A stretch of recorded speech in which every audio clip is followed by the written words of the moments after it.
سو اگر ہم نے آئیڈینٹیفائی کر لیا کہ there is a need to change my behaviour, جیسے غصے کی ہم بات کر رہے تھے، تو اگر ہم نے یہ ڈیسائیڈ کر لیا ہے کہ یہ غصہ مجھے بھی نقصان دے رہا ہے اور مجھے اس رویے کو چینج کرنا ہے، سو پھر جو بھی اس کو تھراپسٹ ہے یا جس سے بھی اس نے ہیلپ لی، اس نے بتا دیا اس کو کہ تم نے جب تمہیں شدید غصہ آئے تو فوری طور پر یہ ایکشنز نہیں کرنے ہیں، تم نے یہ ایکشنز کرنے ہیں، پانی پی لینا ہے، ڈیپ بریدنگ کر لینی ہے، اپنے آپ کو ڈسٹریکٹ کر لینا ہے، کوئی کام ایسا کرنا ہے کہ جو جسمانی لیول پر آپ کے غصے کو ٹھنڈا کر دے. یہ تھراپسٹ نے بتا دیا.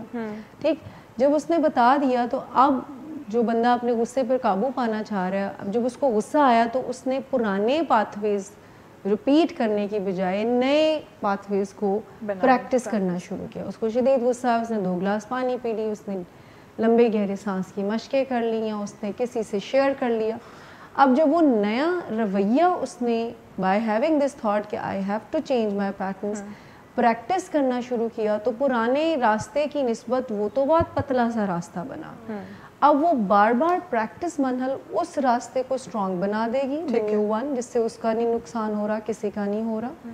پرانے راستے کو ویک کر دے گی. Let me tell you one thing, وہ ریموو نہیں کرتی ہے، اس کی طاقت ختم ہو جاتی ہے جب ہم کوئی دوسرے رویے کو طاقت دینا مطلب اپنی انرجیز ان کو نہیں دینا شروع کرتے. مسٹر مالا، جیسے آپ نے کہا کہ آپ بیہیویئرز اپنے چینج کرنا شروع ہو جاتے ہیں. جیسے کہ میں آپ کو کہوں کہ کوئی بندہ صبح اٹھنے کی پریکٹس کر رہا ہے یا کوئی چیز ہے جو اس کو پسند نہیں ہے، وہ کرنا نہیں چاہتا، لیکن وہ بیہیویئرز وہ کر لے.